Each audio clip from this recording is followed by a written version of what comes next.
Bonjour à tous, nous allons corriger ensemble l'activité qui s'intitule Comment se répartit le courant dans un circuit en dérivation. Nous avons déjà corrigé l'activité qui porte sur l'intensité dans un circuit en série. Je vous rappelle que je vous avais demandé de faire des révisions sur les notions de cinquième.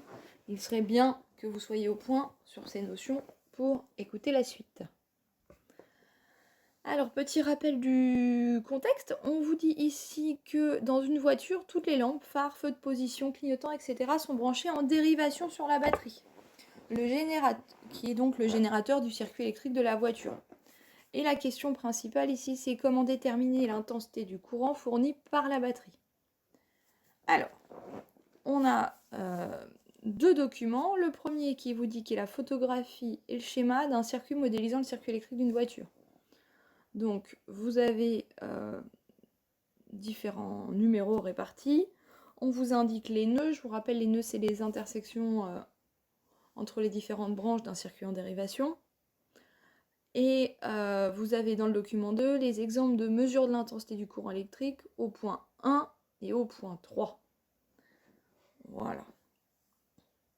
Alors, première partie, on vous demandait normalement de réaliser un circuit et de mesurer grâce à un ampèremètre l'intensité du courant pour chaque portion. Fallait utiliser la fiche méthode, mesurer une intensité ou une tension et donner les résultats. Ça, comme vous ne pouviez pas le faire à la maison, je vous avais déjà donné les résultats. Donc on passe directement à la question 2, qui vous demande d'entourer d'une même couleur les intensités dont les valeurs sont égales aux incertitudes expérimentales près. Ça veut dire qu'on sait qu'on n'est jamais... N'importe quelle mesure que vous fassiez, il y a toujours une marge d'erreur. Vous décalez la règle, par exemple. Voilà. Donc il y a toujours une marge d'erreur près, à vous de voir. Donc on va prendre le premier, c'est 0,247. Ici, c'est 0,247. Et le dernier est à 0,247. C'est pas quelque chose de bien compliqué. 0,41. 0,41. Hop, 114. 114. Et 0,92. Voilà. On a cette répartition qui est faite. On remarque que du coup, I1, I2, I9 sont identiques. Donc je vous propose d'aller les indiquer sur le circuit. On a dit ici I5 et I8 de cette couleur-là. Donc I5 et I8 sont identiques. Ensuite, je prends le orange. En orange, I4, I7.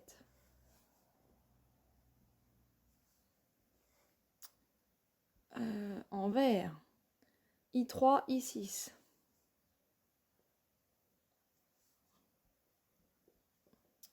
Et enfin, en rouge,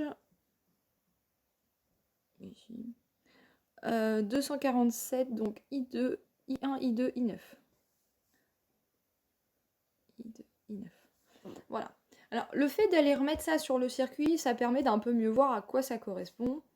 Donc, ce qu'on voit, c'est qu'ici, on a la même intensité. Ici, c'est toujours pareil. Là, c'est pareil. Et là, c'est la même. Voilà. On va voir la suite des questions. On vous dit, on appelle branche une portion de circuit délimitée par deux nœuds. Indique ci-dessous les numéros de branches qui sont traversés par un courant de même intensité. Alors, on a mis en couleur. Et donc, on voit bien que il faudrait numéroter ces branches. Et dire que là, on a la branche 1, 2, 3 et 4. Ou alors réutiliser les numéros en disant que 1, 2, 9 c'est identique, 3 et 6 c'est identique, 4 et 7 c'est identique, et 5 et 8 c'est identique.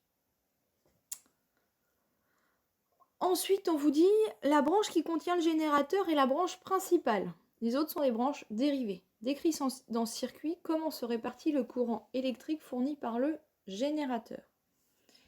Alors, on va venir écrire ici. On a vu précédemment les valeurs. On a I1 égale I2 égale I9 égale à 0,247. milliampères. Ensuite, I3, I6,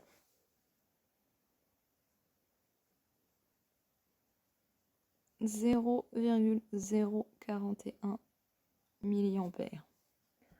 On continue. I4, I7, 114. I4 égale à I7 égale 0,114 milliampères. Et enfin, I5, I8.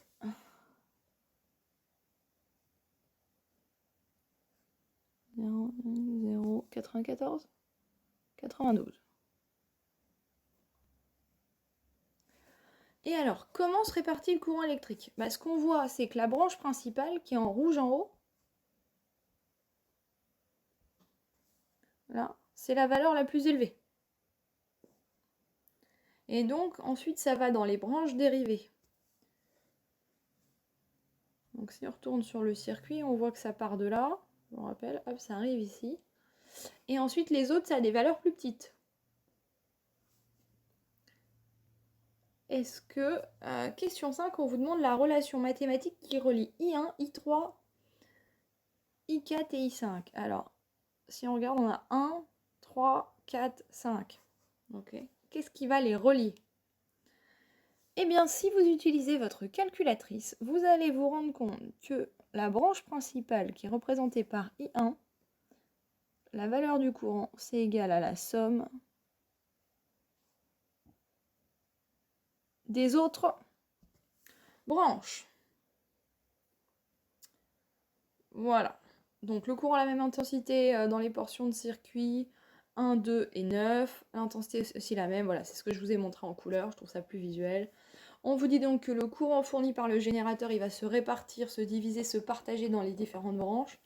Et il va se répartir sans perte. Ça veut dire que ce qui est fourni par le générateur, on va le retrouver en totalité si on fait la somme des différentes branches dérivées.